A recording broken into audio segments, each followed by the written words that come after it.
Hello, everybody. Second reminder that we are about to start back with another panel discussion, and it is. I know a lot of you are out of the room, so if you're out of the room, please start making your way back in. If you need to clear your plates off your tables, please do so. If you're still eating, that's no worries, but we are going to be starting in 2 minutes. 2 minutes for everybody.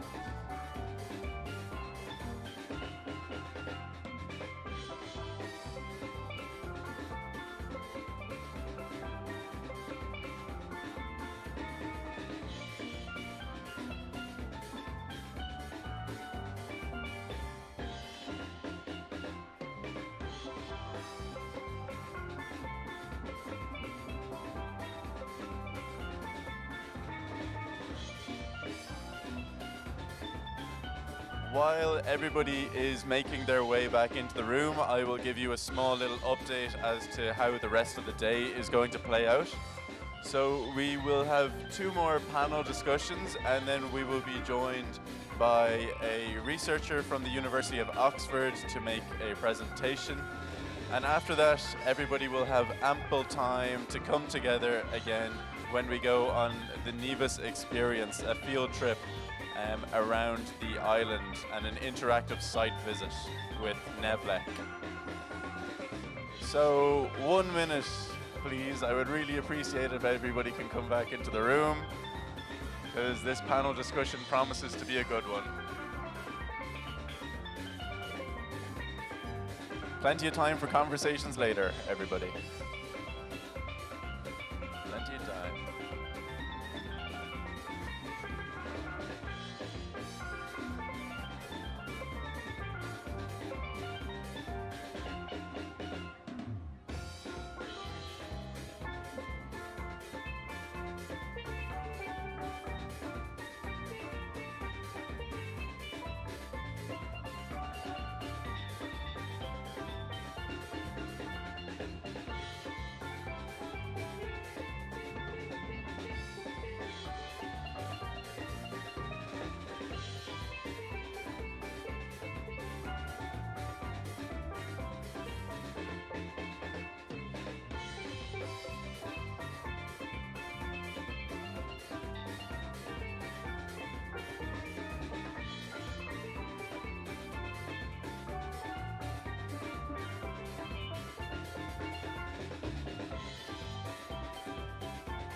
Okay, hello everybody. Thank you so much for your fantastic timekeeping this afternoon. I know mine hasn't been great either, so that's okay. We're in this together. So while the last few people are making their way back into the room, I will introduce the next session and invite on stage our moderator. We've had a small change up in the timetable. So this panel discussion is going to be infrastructure for integration, creating a connected island energy future.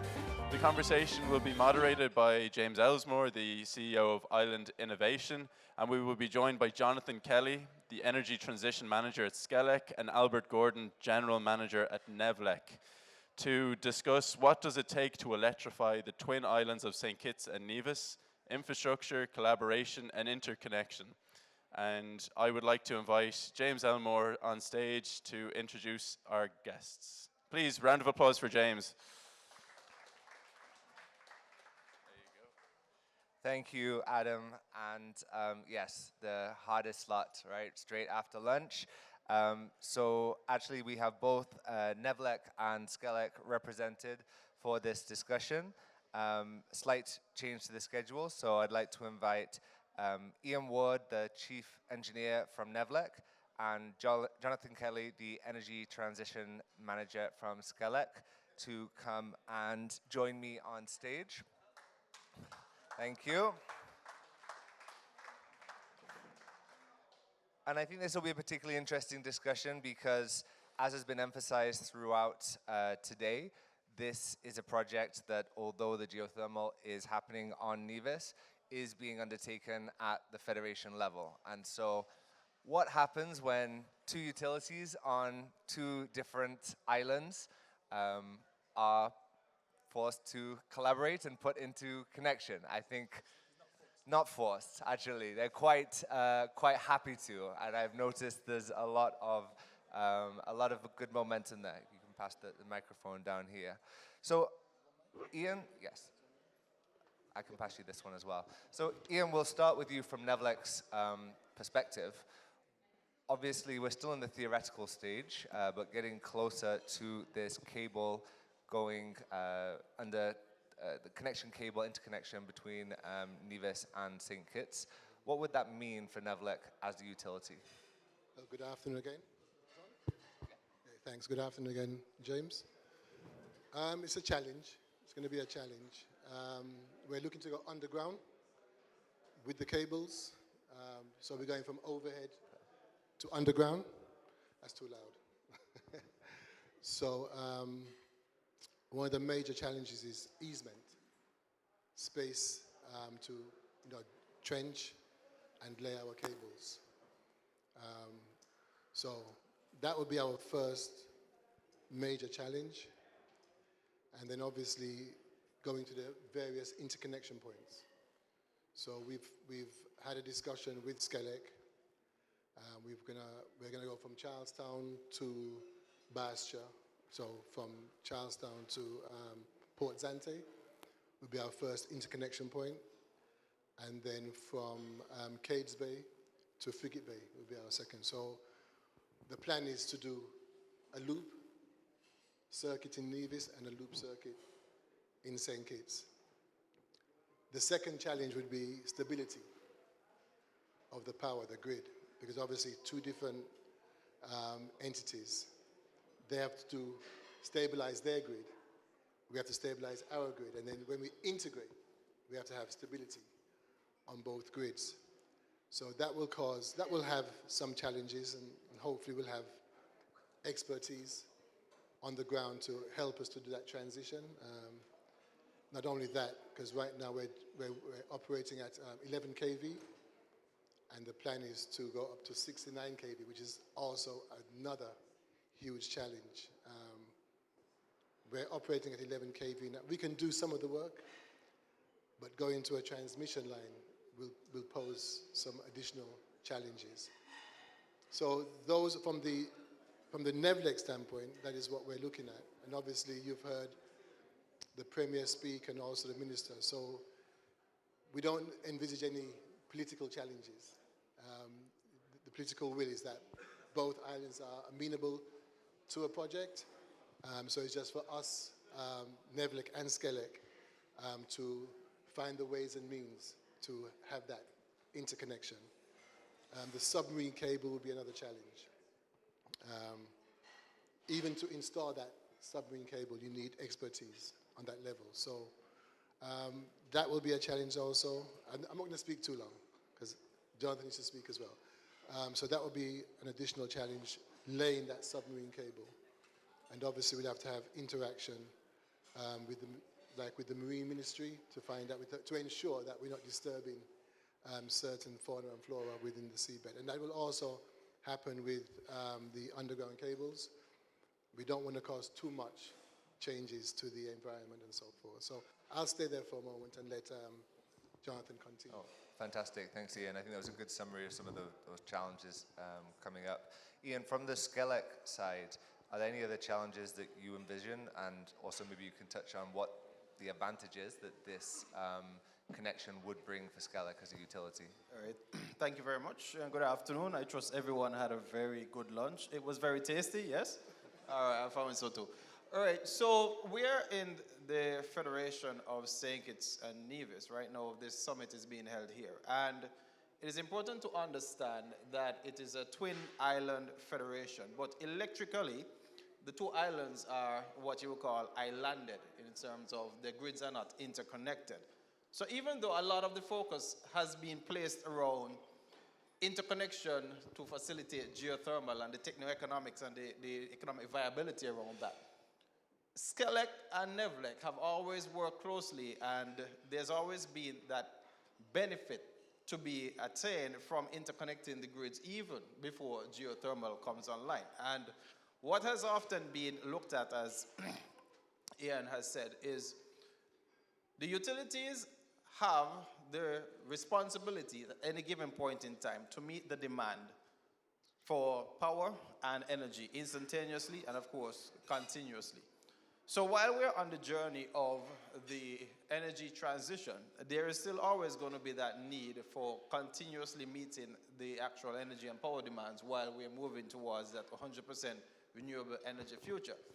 So the benefits of interconnecting the two grids allows for the diversity, allows for the increased reliability of both grids, wherein while one particular generation infrastructure may have more surplus and one may be going through some challenges, they're able to exchange energy dynamically across the two islands, allows for a truly interconnected federation.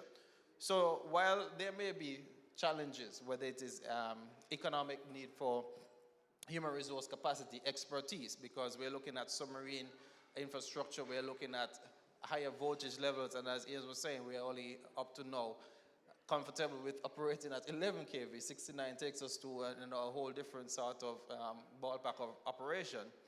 We are not daunted by those challenges, but rather we are striving towards seizing the opportunities and then being able to produce a sort of infrastructure and a sort of paradigm that is going to facilitate the projected socio-economic growth and development, particularly when we heard about the IMO requirements in the near future, knowing that we are a country that depends on tourism. We see shore-to-ship power as one of the major offtake points, and being able to now have a grid that is able to facilitate that sort of power transfer is something that is very critical.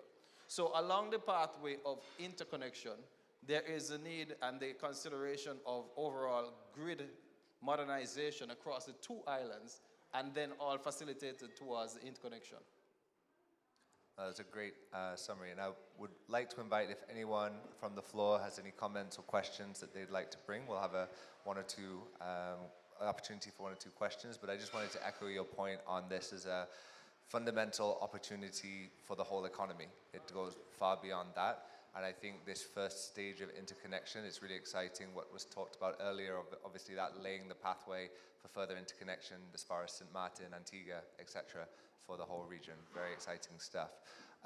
Any questions or comments from the floor regarding the interconnections? I have one over here.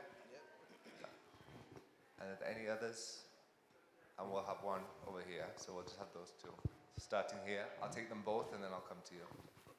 Yes, just to get a sense of what kind of cost are we talking about in terms of running those cables between St. Kitts and Nevis.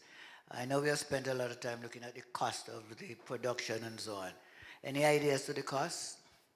I'll just take the second question first and then we'll answer them both together. Okay, so about technical question in terms of energy flow and protection. Stability of each individual, meaning each island as it is now.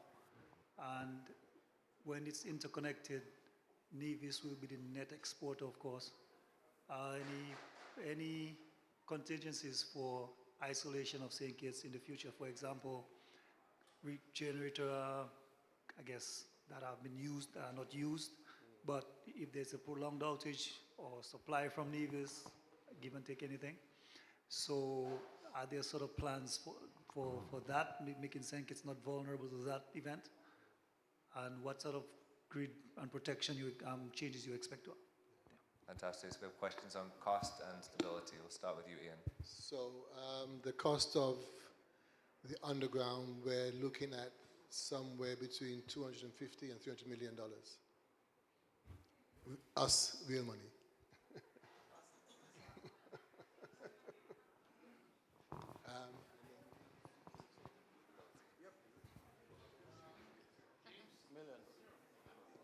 Okay, and to the question, great question, of course.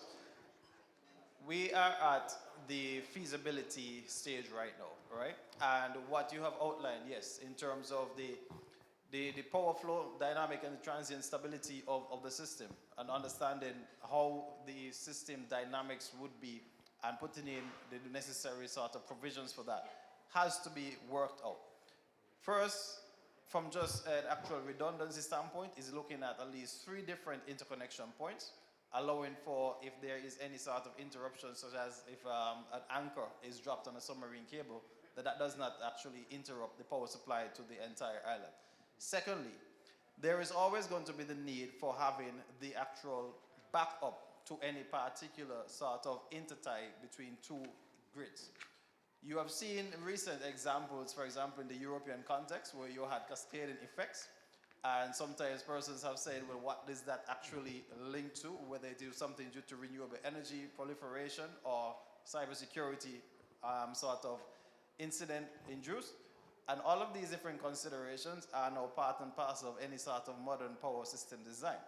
We do not have the total design yet at this stage. And as we said, we are bringing on board expertise and the necessary sort of finance to first of all do those preliminary feasibility analysis, then the detailed design analysis. But with all considerations as to ensure continuity of supply, both from the individual and collective, and then there may be consideration of having a transmission system operator. And within that, you would have certain sort of policies, parameters, and protocols that then dictate how operational reliability parameters and the necessary, if necessary, penalties for any sort of interruption. Having that structured so that it's just not dependent on the status quo of independent utilities, but then having another hierarchy above that to guarantee reliability as will be needed. Thank you very much. We have one final question from Dr. Ibrahim here. Oh, it's not a question, it's just only a comment about the question, gentlemen here. So the interconnection between St. Kitts and Nevis, he's right about the intended geothermal big capacity which will be supportedly exported from Nevis to St. Kitts. Now, the planning and the mathematics beyond that, there must be in the future in St. Kitts to have either a local generation which will compensate a percentage of the installed geothermal in Nevis in order to, in case of any kind of disconnection or disruption of interconnection, there will be no load rejection. And this will cause instability for both islands, not only for St. Kitts. Or supposedly that there will be an interconnection and a complete energy market in the East Caribbean to be connected north and south with other SIDs. Then you will have to, this will stabilize partially or compensate for any kind of load rejection in case the interconnection is opened. So this has to be put into consideration while planning this project. That's just only to comment on the question there. Thank you so much. Very good. Thank you very much for that point. And with that, short but sweet, I'm sorry we don't have any more time. I can see there's some more questions, but there will be time on the field trip this afternoon. Ian will be there, so I'm volunteering him to, if you have any more questions, to answer them during the field trip. Thank you very much, everyone.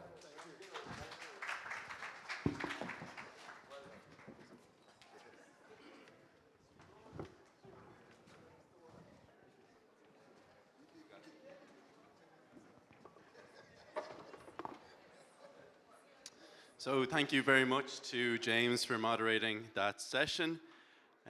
Up now, we will be joined by Dr. Medahan Chifchi, postdoctoral researcher in the School of Geography and the Environment in the University of Oxford.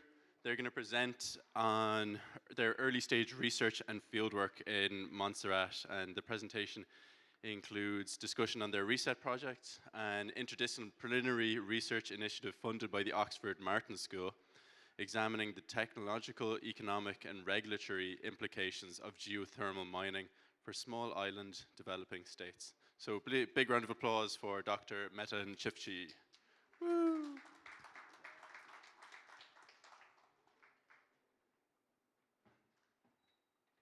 Where's your clicker?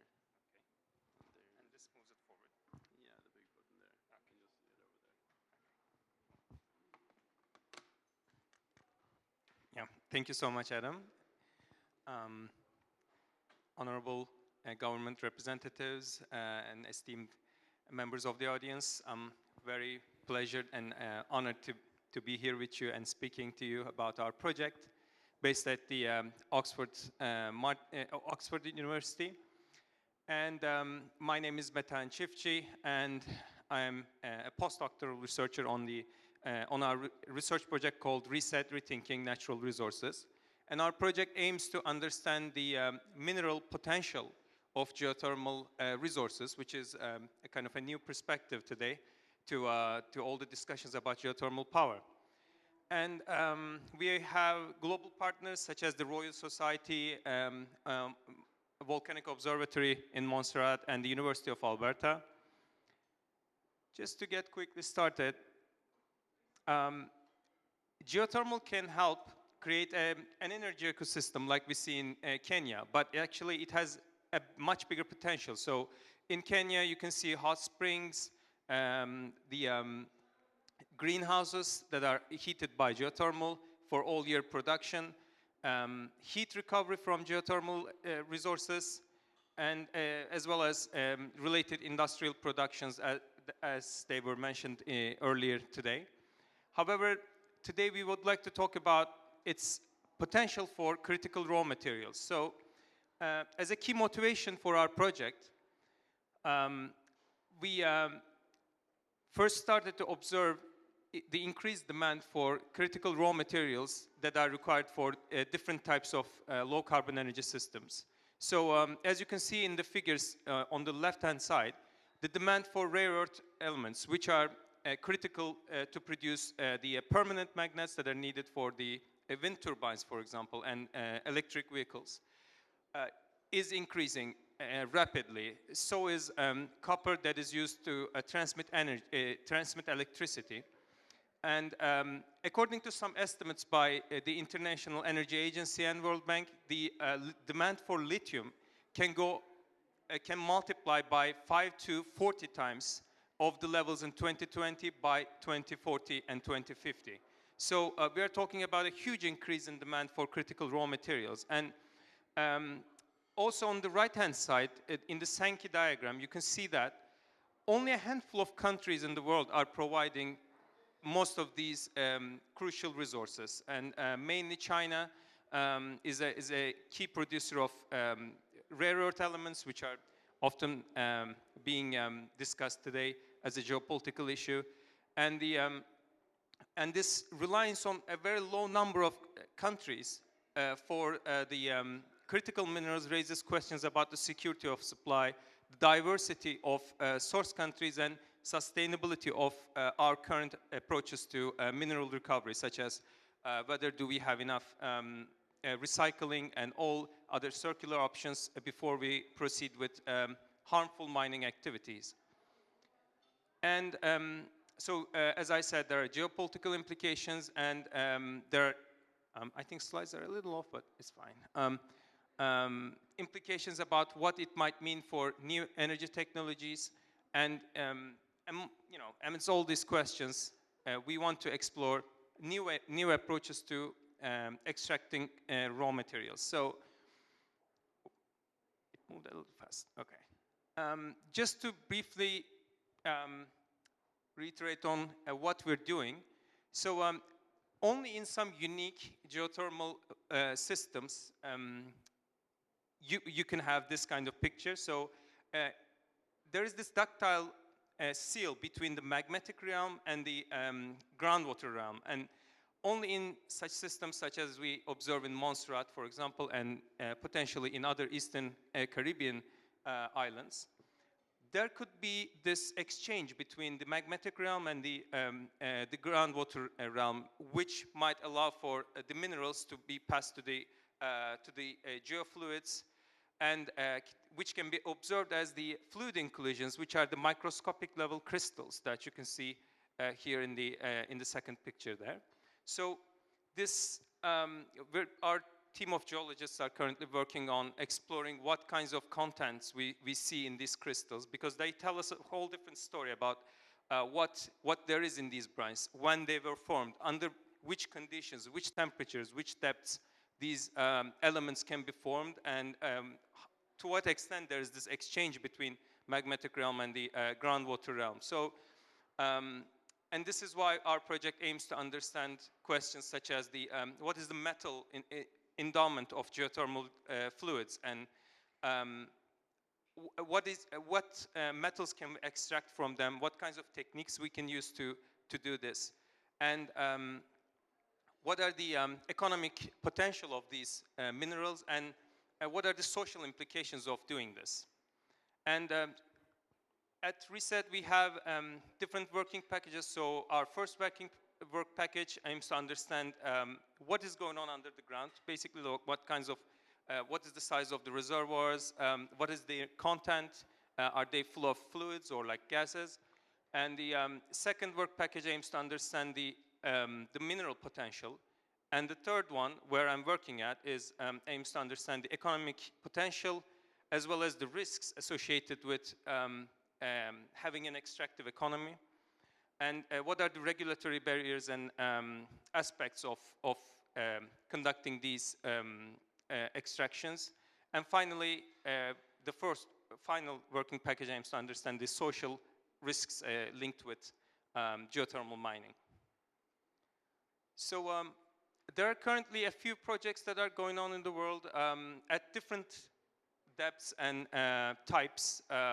For example, in Salton Sea, we see the direct extraction from the magmatic levels almost.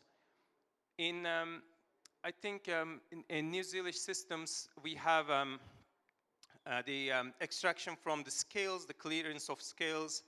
There are ways to extract the processing of spent geothermal fluids, which are the fluids that are used after the heat extraction. And finally, we have the leaching of re-injected fluids, basically. And to talk about the economic potential and what it might mean for the economy. So, as you can see, a single mine in a Ratakawa mine in New Zealand can potentially produce up to, can potentially produce up to 57 tons of silver. And this might mean at least maybe $55 million worth of mineral only extracted from a single well. And in Salton Sea, for example, in the US, there is a very low concentration of gold found in the brines. So it's only 3 ppm. So only three particles that are found in a million particles are actually gold. But do you have any idea, for example, how much it might worth? It's about like $360 million per year. So these are very big amounts, and that could bring a lot of new jobs, and as well as maybe regional cooperation to the region. So this is what we want to work on in this project. Tellurium is another mineral that is used in some solar power systems. Cerium is also very technically nichely used critical raw material that is widely extracted in geothermal systems. So we have we have a diverse team composed of earth scientists from the School of Geography, like myself, economics, law, history, and from different universities around the world who are working to explore different aspects of geothermal mining. And we have a pilot project going on in Montserrat at the moment, about which I would like to show a video very quickly. And in the rest of 2025, we are hoping to be back to Montserrat for the 30th commemoration ceremonies about the 30th anniversary of the eruption. And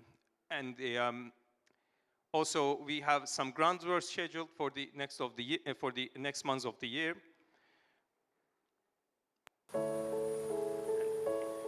I hope that people will know by now about our island, Montserrat, and it had a volcanic eruption from 1995 continuing onwards.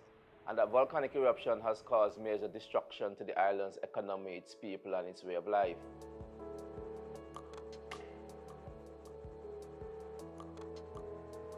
Well, Montserrat's got a long and interesting history, especially in terms of volcanology, with the sustained eruption, which started in the late 80s, early 90s. And it's an interesting island in that the volcano is now going into a period of quiescence. And so one of the key outcomes of this project would be a way forward where we can produce electricity and other valuable metals and resources in a very environmentally friendly, zero carbon way. How can we benefit from that destruction? So there's an idea out of Oxford University led by Dr. John Blundy that maybe you can commercially extract the minerals from volcanic brine, from volcanic fluids. This project is very collaborative with the Montserrat Volcano Observatory, but also has full support, and we talk very closely with the government of Montserrat. People at MVO are so wonderful, and their expertise and knowledge in knowing the area and what they do to adapt our equipment to Montserrat is really, really helpful. The good thing about producing minerals or metals from geothermal fluids is you can select which one you would like to preferentially scavenge from the fluids. Things like silver, lithium, rare earth elements, things like that. And can you extract those elements, potentially sell them to support the geothermal project? 3 wells have been drilled to date. There's a proven reserve, very good anomaly, good flow rates. So we know it is entirely possible to produce geothermal energy. And it's the work that Graham did, the imaging where these geothermal systems are, the depth, the potential for heat production, is really what's laid the foundation for the project. I think it's an important job, and it's not really a job that does something for you personally, but you actually help people in the end if you're successful in this job. So it's not only in terms of producing power on the utility side for consumption by the people, but we could also have, and can have, and will have eventually, I'm hopeful, an island that's completely powered without fossil fuels, without diesel, without gasoline, and these destructive chemicals for our atmosphere and the world going forward, and we can have a beautiful, green, connected, and thriving island.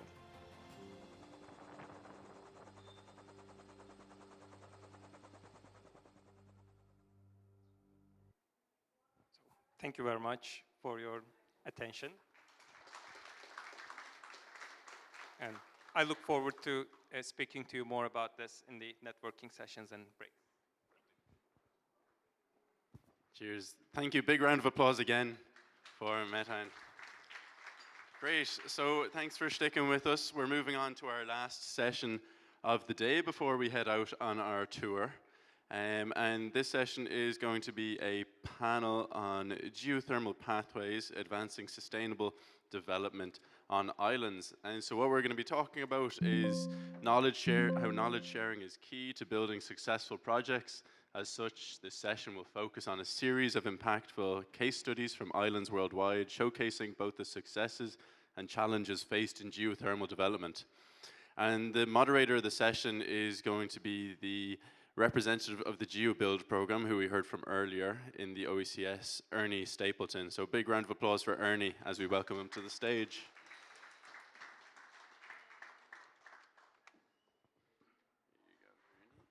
Thank you very much, and good afternoon again.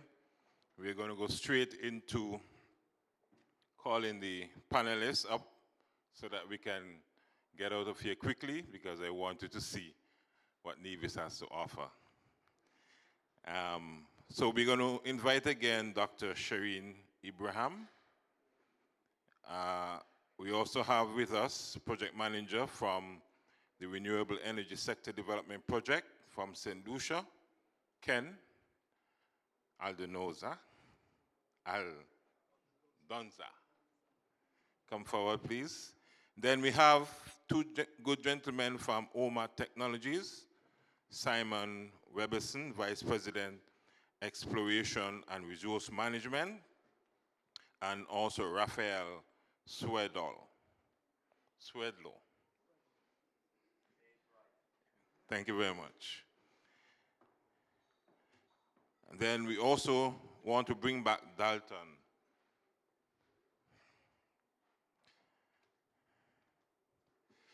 We have one online video presentation that will be done by Maria, and we are also going to bring back Indra, Dr. Indra Harrison.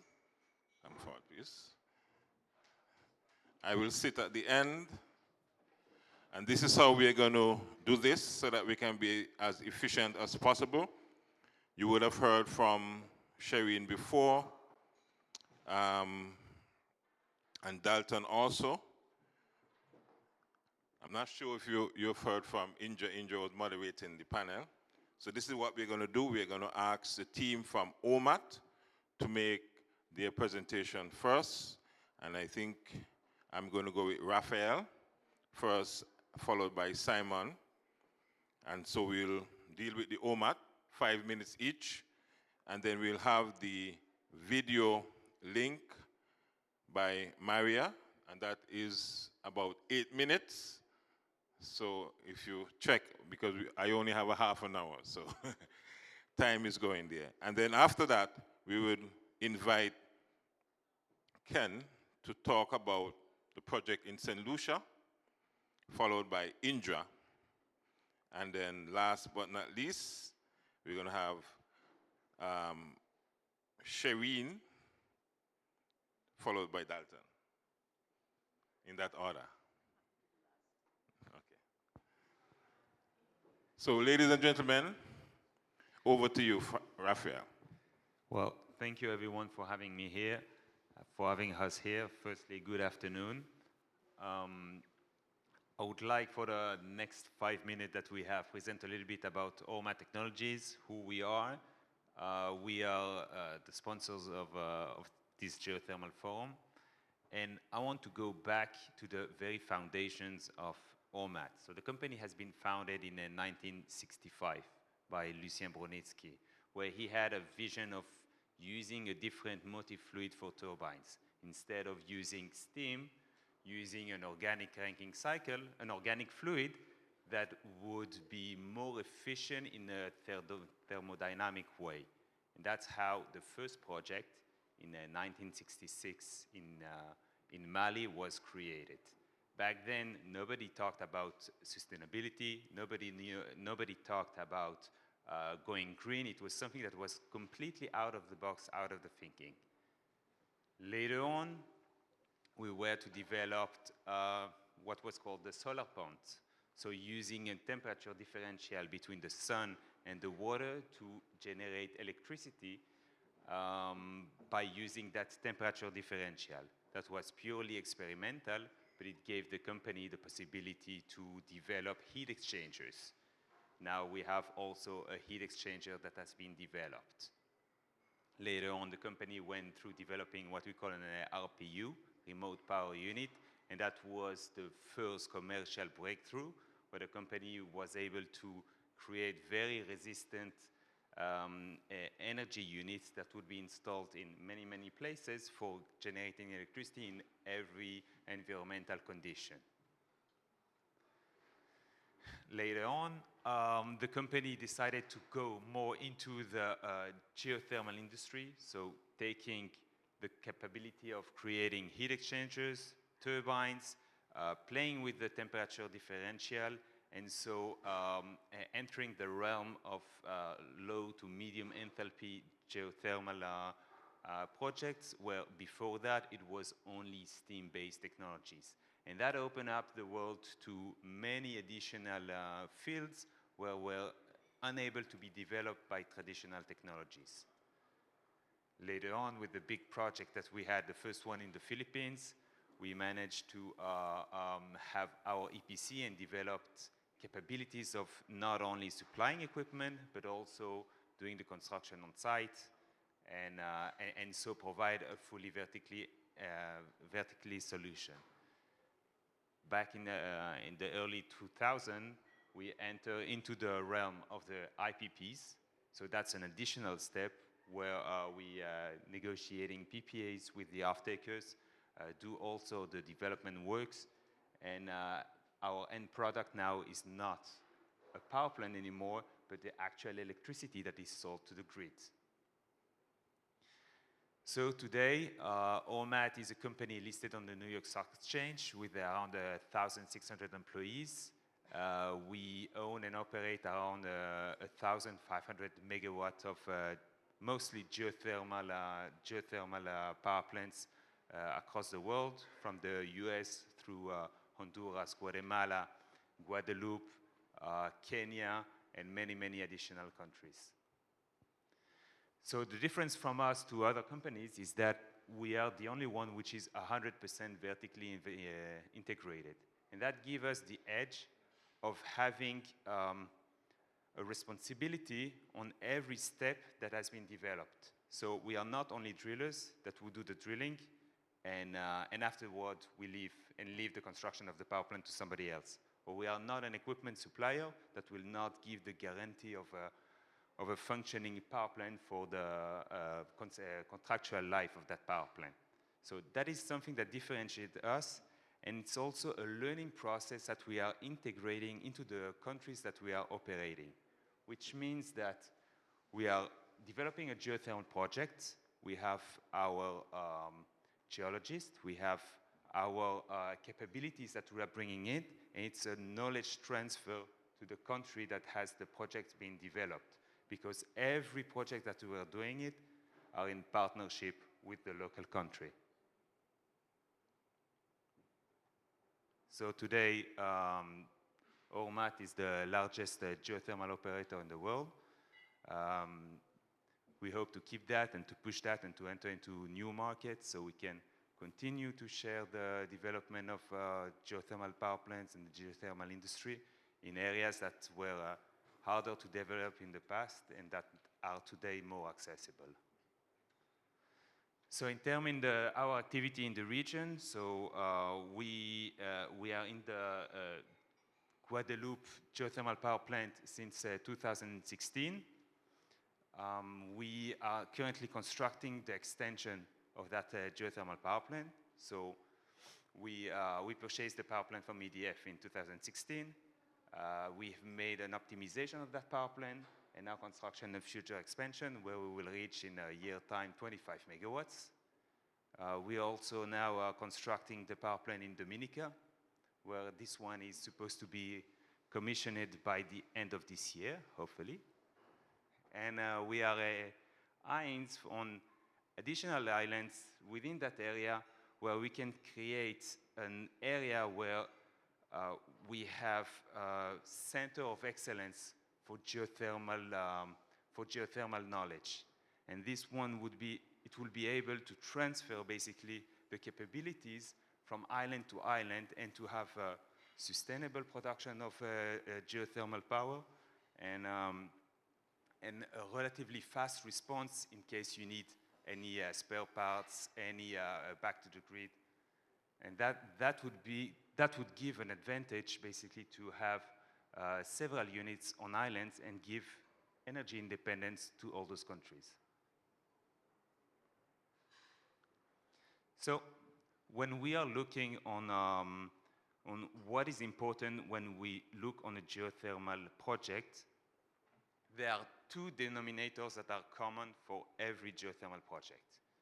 So it's time and it's money. Now that gives basically four options of development. Either a government has the time and has money, or does not have time and does not have, it's not money, it's the budgetary will to do that development. And that will dictate basically what is the approach of that government for developing a project. If it has time, if it has money, then it can go all the way to develop internally the capabilities and go to a geothermal project with itself. Just consulting, etc., and you have a geothermal power plant.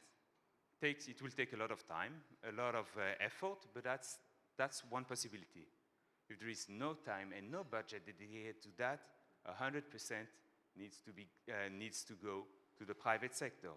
And you have entities into the private sectors for every step of the project, whatever it's an early stage, whatever it's the middle financing needs that are needed in between the drilling to the construction of the power plant. And the only part that needs to be done is to finding those partners and moving on toward a negotiation and a framework that would be acceptable both to the government and to the private sector. So we look in terms of time, how much time the contractual life cycle is. And everything that is below 5 years is considered a pure BOT project, meaning that the implication on the tariff would be high, but on the other hand, it's like an acquisition with some kind of financing. Projects that are between 5 to 15 years, those are quite rare because it makes less sense from a financial perspective. Classically, it would be projects between 15 to 30 years. Those are the classic length of PPA's contracts. That's the realm where we are most active. And by the end of this period, usually you have a handover of the asset, and that's what would be a BOOT model or some different kind of mechanism where at the end of the day, the power plant and its equipment goes to the government. And you have certain cases of perpetual projects which we consider that are beyond 30 years.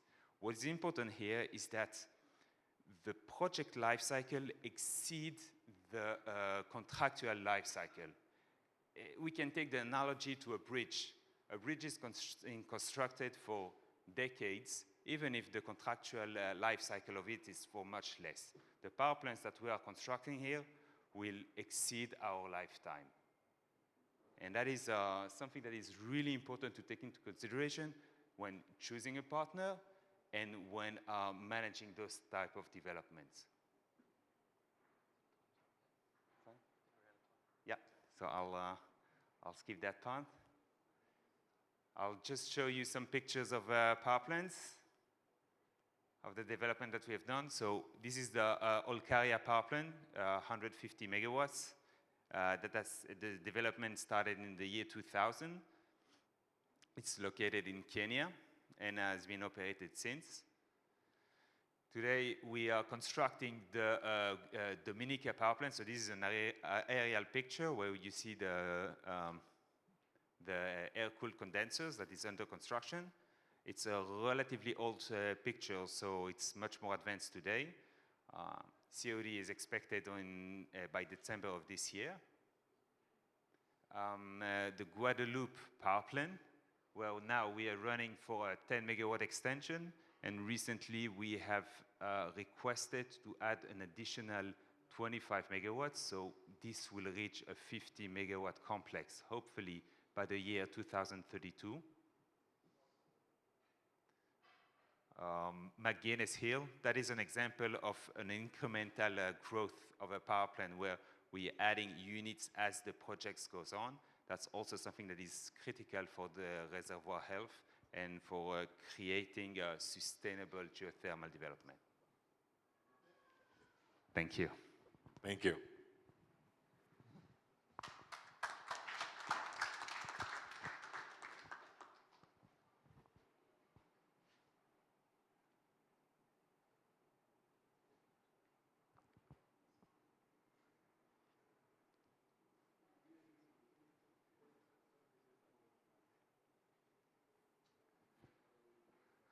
So I'm Simon Webberson. I'm from New Zealand, but I live in the US working for ORMAT. So one thing I'm very proud of as a New Zealander is the aid funding that we've supported geothermal exploration and development here in the Caribbean.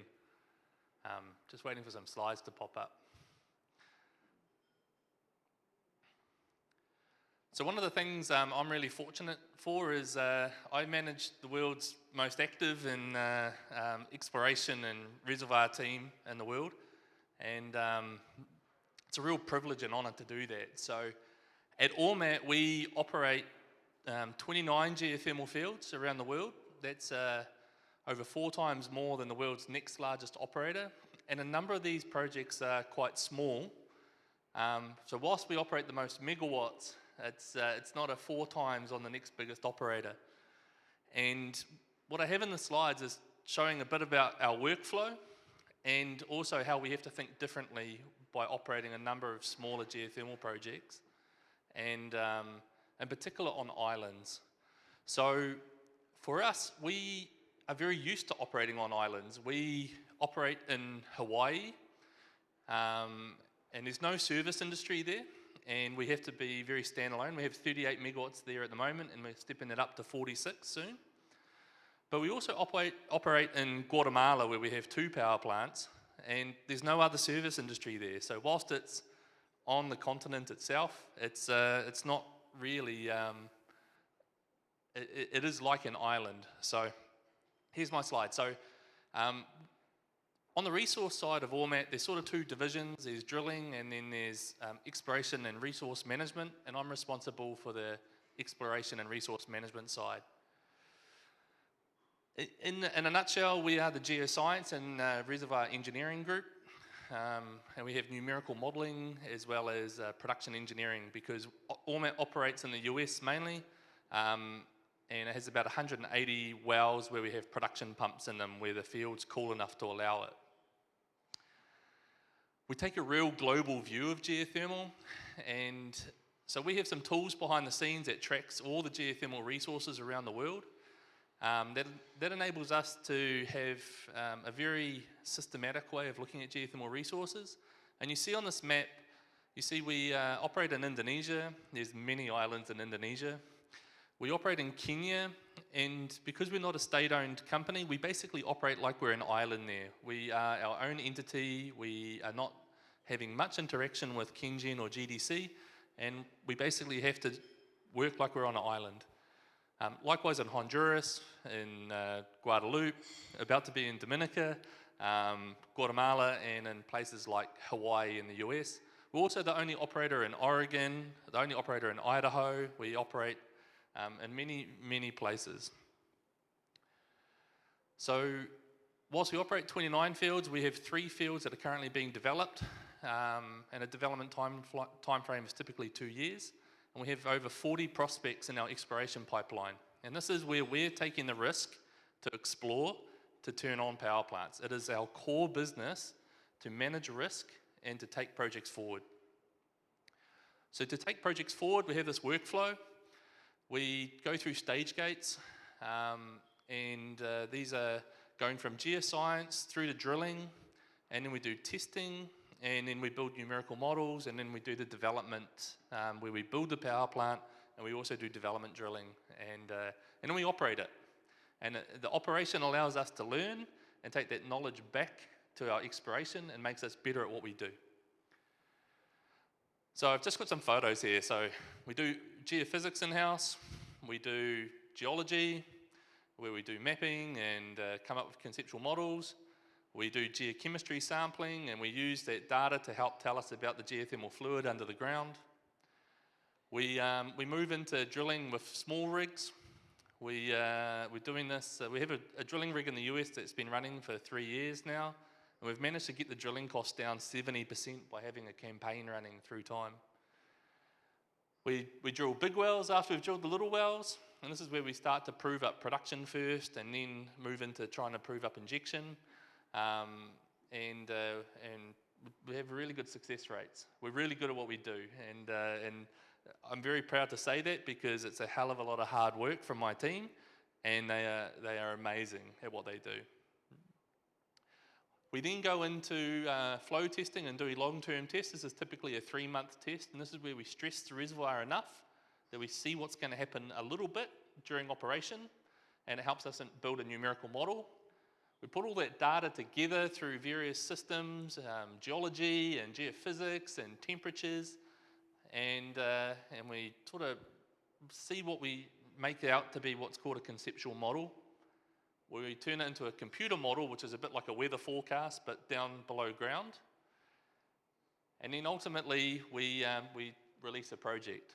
Now, the questions were asked about what's unique about being on an island and doing geothermal. Now, I don't have good enough eyesight to be able to read it, but I put down 5 things here. And so basically, being on an island, I'm actually going to stand up so I can actually see it. So one of the things is that you have a high mobilization cost for drilling, and it can be in the many millions range. So instead of just bringing a drilling rig from down the road and drilling one well and going away, you have to think more about a campaign, and that can be quite tough. And then you're away from like your service industries, and so that means that things like wireline, you pay a really high cost for having it on site. So we typically own and operate our own wireline units when we're out in these remote locations, and we have the crew that rotates around. Likewise for drilling rigs, we own 3 full-size drilling rigs and 5 workover rigs, and we have our crews rotate, and there's 1 rig in Guadeloupe actually. So we have to think differently than others. Now, terrain and logistical challenges can be hard. It can be more expensive to do civils and get stuff going. And I'm going to jump down to the 5. You have smaller grids. So we might have a geothermal prospect that, I hate to break the news, but Nevis is not 1,000 megawatts, but it is a really nice geothermal resource. But basically you can't develop it to its full potential because the grid can't handle it. And then I had it there on number 4 was basically seawater. And seawater is a big challenge on islands. There's only 6 geothermal fields around the world which have seawater influence in them that are under operation. Seawater makes for unique scaling challenges, and it can really increase the operational costs of operating a geothermal field. So when we look at the Caribbean, there's 3 prospects, that 2 of them are operated, and we talk about Nevis. And what we see is in the upper part of this region, the geologic tension is better towards making for more permeability compared to the southern part. And that's just, you've got to take a real macro view, and that makes us see that there's more potential in the northern part. Now, my last slide here shows Roselle Valley in Dominica compared to Boyant and Guadeloupe compared to Nevis. Now, this is the type of approach that we bring to our science and bringing it in. And so in Boyant, we have seawater influence. In Roselle Valley, there isn't. But in Nevis, there's even more seawater contribution into the geothermal reservoir than Boyant has. Now, that's going to create some operational challenges because there's seawater in there, and this is prior to development, this is prior to production, pulling the pressure down a little bit, and going to suck in a little bit more seawater. So we have to think about how to develop this field, what's the right size of development, and how to manage seawater influx. Thank you very much, and give Omat a round of applause. We definitely had some lessons learned there about geothermal development and their own perspective. Do we have that video from Maria, is it?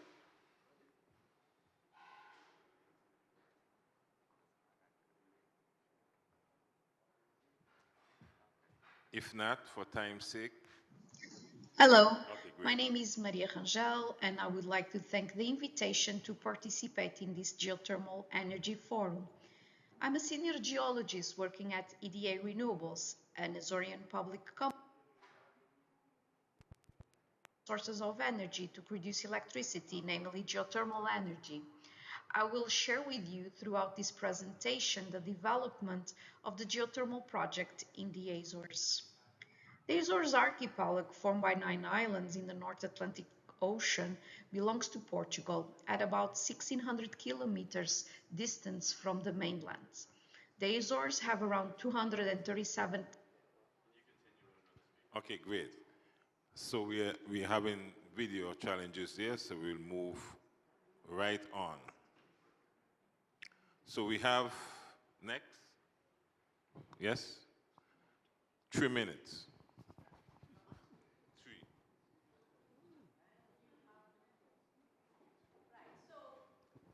Is it on? Right, yeah. I'm going to talk a little bit different. I'm not going to talk about an actual project, but I'm going to talk about the processes that you go through in setting up a project. How many of us here know all the processes that we must go through? Can I just see by a show of hand? Okay, so like a good teacher, I will tell you. Right. So there are a few processes, and hopefully it doesn't fire me at the end of this. But right. So the phases that you go through: surface exploration, test drilling, project planning, field development,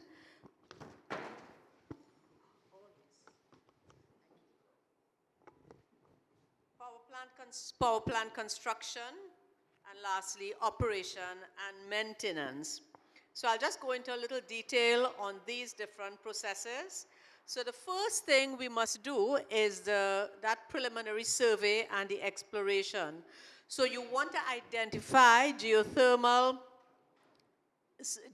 resource by observing. Observation is very important here. So you're looking for things like hot springs and geophysical methods, for hot springs and geysers and volcanic activity.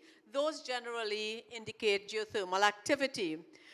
Then you want to explore that resource because you want to see if it is enough for you to proceed with a project. So you're using geological, geochemical, and geophysical methods to assess that geothermal resource. Also, you may find a resource, but is the size right for you to enter into a project? So you try to estimate the size of the resource. So you determine the extent of the field, the geothermal field.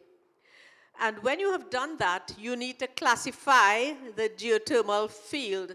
You need to classify because there are different methods. So you want to determine the type of geothermal field you have, whether it is dry steam, flash steam, or binary cycle. And in that section, you also want to locate productive zones because not all are productive. So you identify areas with the best potential for geothermal energy extraction. Then the second phase that you go through is resource assessment and project planning. So it's a series of processes that you must actually go through before you can set up. We are here all talking about setting up a project facility and so on, but it takes a lot. So then you're looking at the resource assessment and the project planning. So you need to check, one important thing is temperature. You also need to check, measure the temperature and the heat content of the field. Then you want to do some collection, some data collection, baseline data collection. So you are collecting environmental data before any development can take place. You also identify potential impacts because whenever we do a project, environmental impact assessment is extremely, extremely important. So you can have things like greenhouse gas emissions or induced seismicity. Those are things that we are looking out for. And also, you must have a project plan, a proper project plan. So the design of the power plant is important. You want to look at the number and the depth of wells, what kind of turbine you are going to use, and there are other components. Our next step is the field development and construction. So you must drill wells. That's part of the process. So drill wells, you drill in the production wells to assess the geothermal resource. And then you construct the power plant. So you must go through all of that before you start construction. So in constructing the power plant, you need proper infrastructure, such as pipeline, kind of turbines, generators, and cooling towers that are needed for the system. And then instrumentation is extremely important because you need to do monitoring. So you install monitoring systems to track the performance of the power plant. Our fourth step is commissioning and operation. So you want to test the plant. You want to make sure that the power plant that you have set up is actually operating. So then you start your power generation. that's making electricity from the geothermal resource. And then once you start doing that process, you have to try to monitor and maintain that plant. So continuously monitor the plant's performance and conduct routine maintenance. Also, you have to have a plan for decommissioning. So develop a plan for safely decommissioning the plant. Then, because it will have a certain lifetime. So when the plant is no longer operating, you have to have that plant. You have to have that plan, sorry. And then you close it off and clean up the site, remove all equipment, etc. Now, right, so that was for the decommissioning. So for those of you who may not be aware, there are three main types. The dry steam uses steam directly from the geothermal resource to drive the turbines. The flash steam uses high pressure hot water that's flashed into steam, and then it goes through for the, it's pressurized and then goes to drive the turbines. And then the binary cycle plant uses secondary working fluid. You use different kinds of things like isobutane to extract the heat from the geothermal fluid, and that then drives the turbines.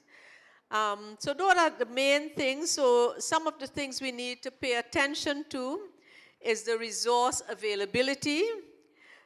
The success of such a power plant really depends on not just the availability of a reliable resource, but the quality of that resource as well. So it's important to be able to assess that before you move on. And as with any good project, you must do an environmental impact assessment. So this has, there are environmental impacts such as greenhouse gas emissions. And when you are setting up such a plant, you can also have induced seismicity. And therefore, you need to pay attention to that before you proceed further. And of course, at the end of the day, every project must be economically viable, and that has to be assessed. It's an expensive thing to build and operate a plant, so it's very important that we can assess the economic feasibility. Are we going to get enough gains from such a project? So we have to be able to determine that before we can move forward. I think I'll stop there. Thank you very much, Indra, for your thing. We're going to have Maria doing her video link presentation now.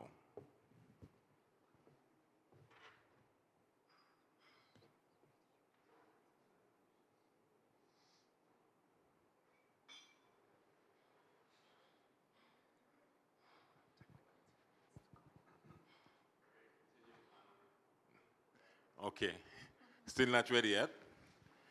All right, we're going to St. Lucia. And we have Ken, who is currently working on a project, and he will share some insight with us, and I'm sure some lessons learned. Yes. Thank you, Ernie. So I'm going to speak a little bit about the renewable energy sector development project in St. Lucia. St. Lucia is not new to geothermal exploration. Actually, we've been exploring geothermal since the 1950s with a few dead wells to show. Most of the exploration has been in an area which is now designated a World Heritage Site. Our last exploration drilling campaign was in the period 1987 to 88 when we drilled 2 exploration wells with mixed results. So since then, we have enough scientific data to help us locate a resource outside of the World Heritage Site. So we will be drilling 3 vertical exploratory wells in 3 communities.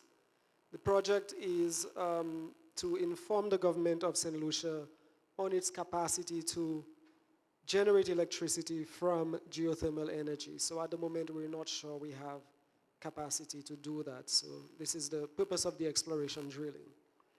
The project is World Bank financed with funding from FCDO, IDA, Canada Clean Energy and Forest Climate Facility, Clean Technology Fund, and Government of St. Lucia. So a quick status update.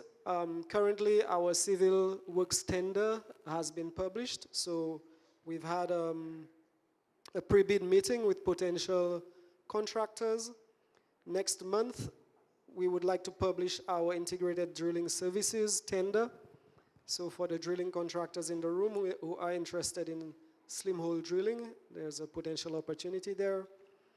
We've completed the environmental and social impact assessment and environmental and social management plan disclosure period, which ran for just over 30 days.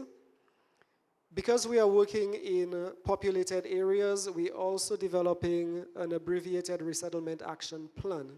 This is a requirement from the World Bank because we will have both economic displacement and physical resettlement of, in the case of physical resettlement, we're moving 2 families because we will be occupying the lands that they currently use.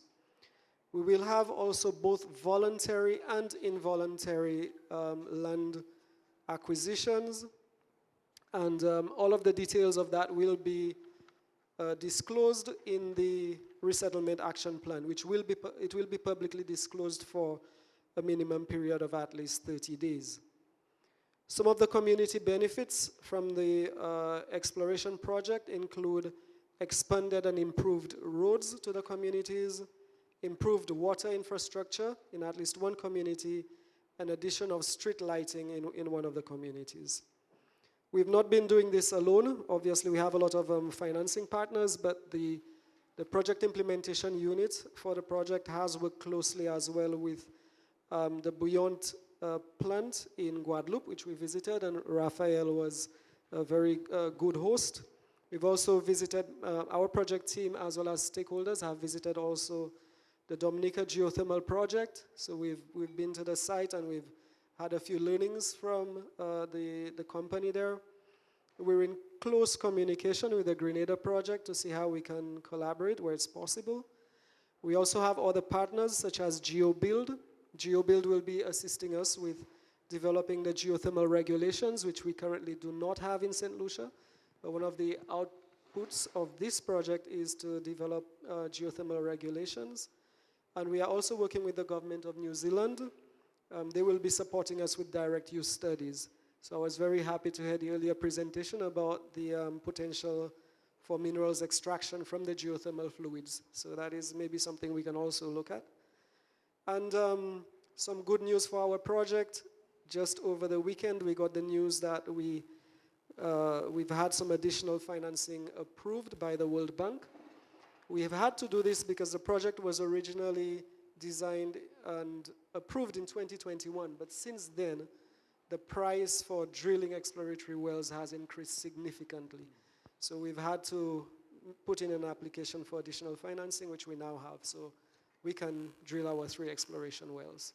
That's it, Ernie. Thank you. Thank you very much, and you can see the complexity in these developments. Geothermal development is not an easy feat. Okay, so we are not going to go back to Maria. We're going to go straight into Shereen.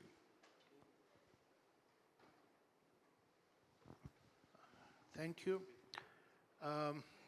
Okay, so let me just go through the current status and the potential of the geothermal energy in the Caribbean region. So it's estimated several thousands. I have a figure here which is saying 3,770.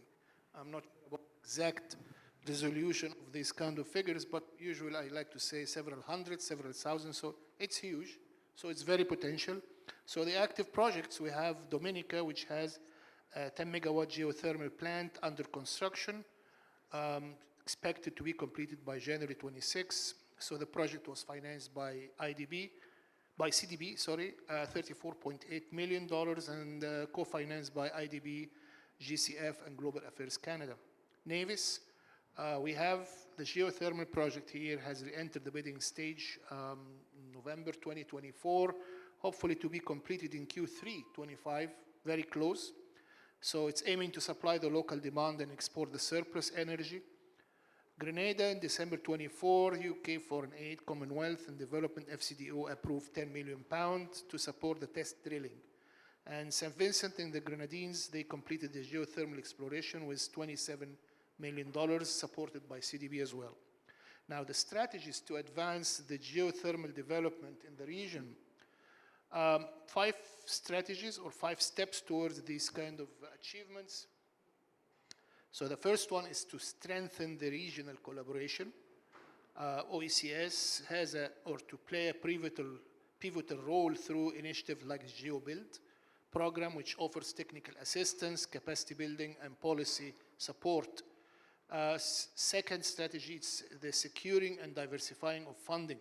So leveraging the financial instruments from MDBs like CDB, IDB, GCF, and the bilateral partners from UK, New Zealand to mitigate risks, especially, to de-risk the exploration risks in the drilling process. Number 3, explore direct use of applications. Geothermal energy can be utilized in agriculture, tourism, industrial processes. So OECS and New Zealand have collaborated to identify such kind of possibilities. Number 4, enhance workforce development. So geothermal projects can generate approximately 35 jobs per megawatt, surpassing employment rates in solar and wind sectors. And finally, to implement robust policy frameworks, to establish clear regulations, incentives, and streamlined permitting processes to create the environment for the geothermal development. Now, I have to stress 2 points here.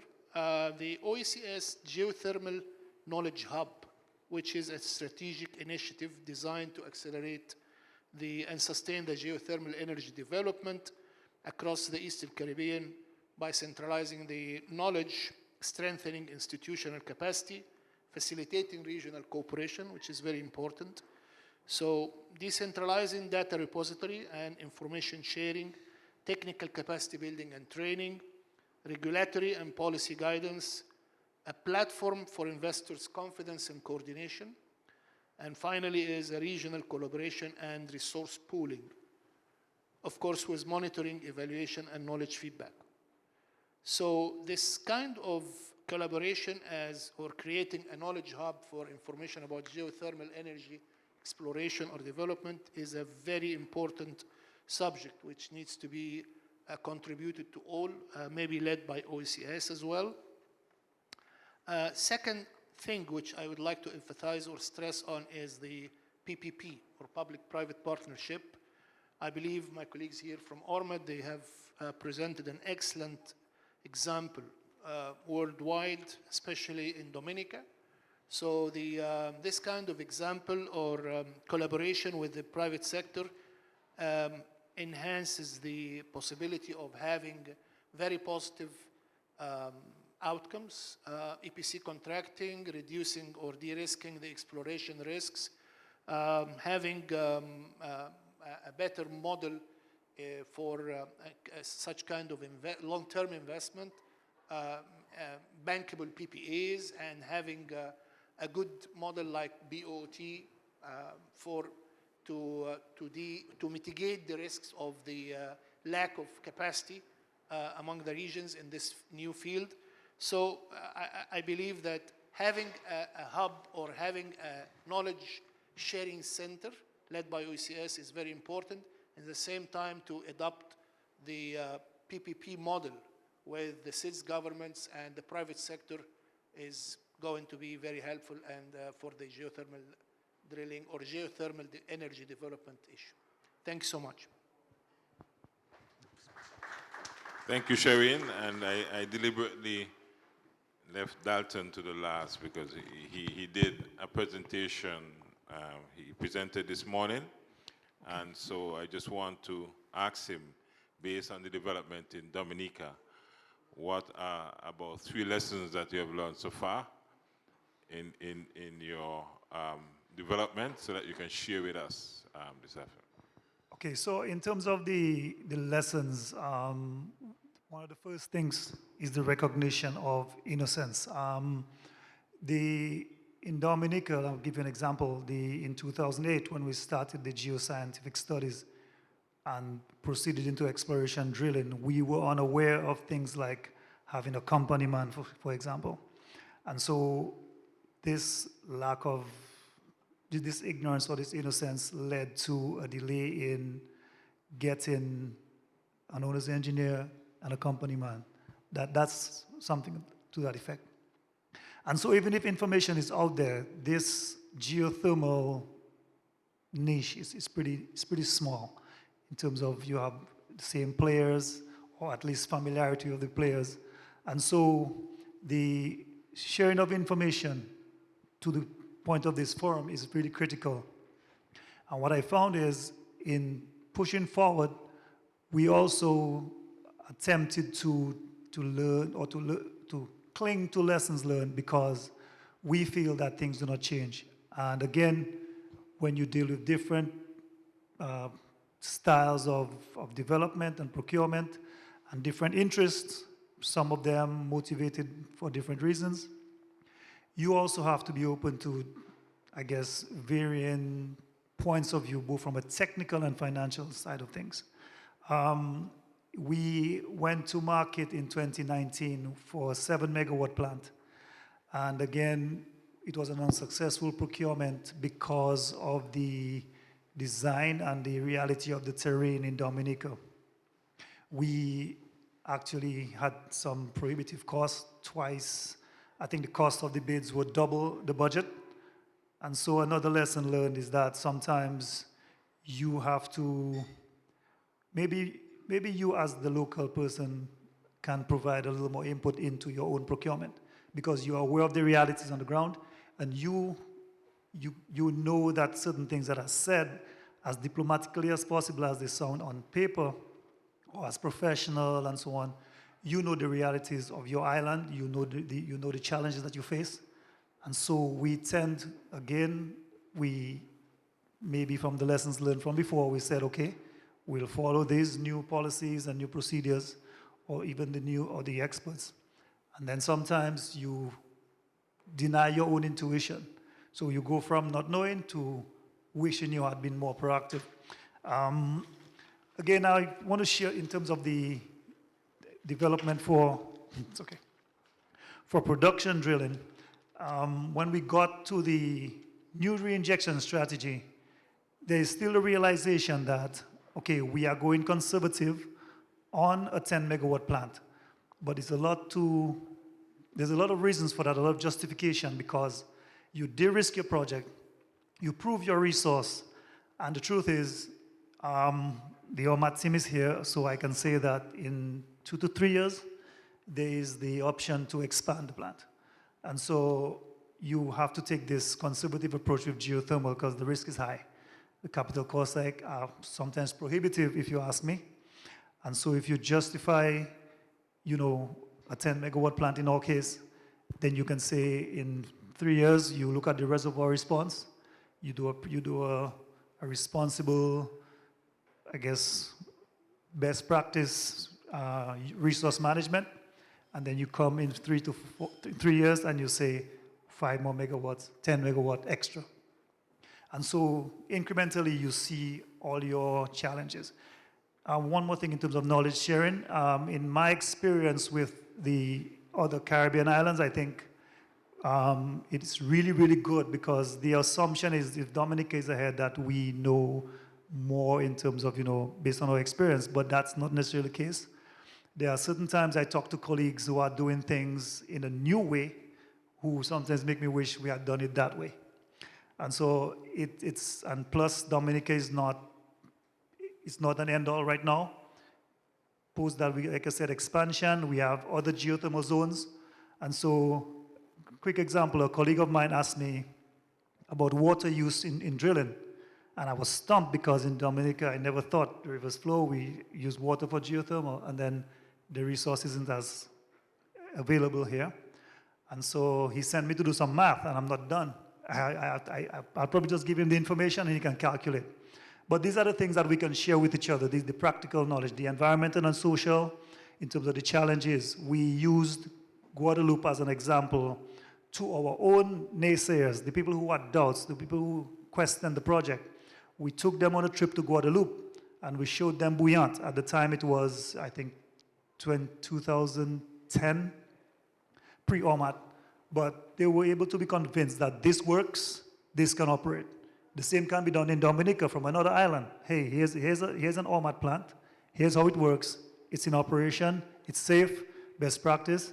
And one more thing I'd like to say is to the point of Mr. Aldoza here.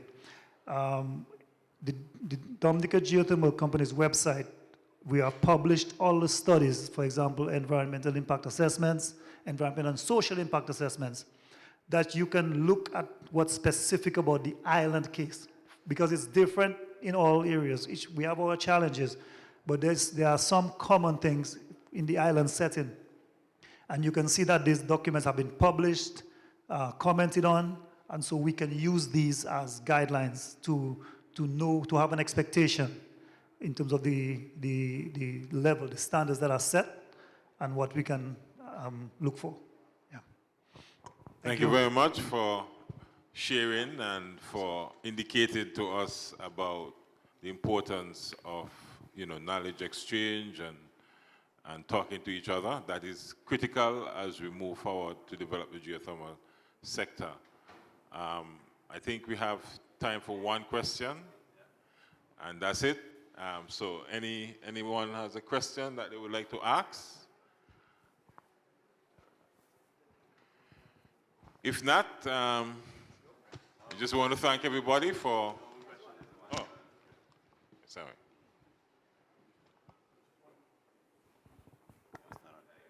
Just one question for me.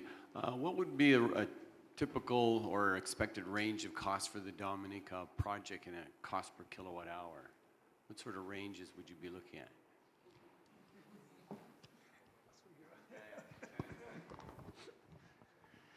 So it will be the same as the price of the car.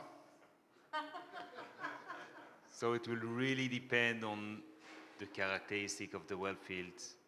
As Simon said, here in Nevis, it's a seawater-based geothermal system, and that might add a lot to the OPEX. You have the surface equipment that you need to design according to the chemical composition of the fluid. You have the entire equipment that needs to be adapted to the grid requirements, to the terrain, etc. So it is very, very hard to give a pinpoint cost. We would typically look on dollar per kilowatt installed, and those can range from $1,000 to $6,000 per kilowatt installed based on the actual condition in the field. Actual condition and the size of the power plant. That's a very good diplomatic answer, because I think he was...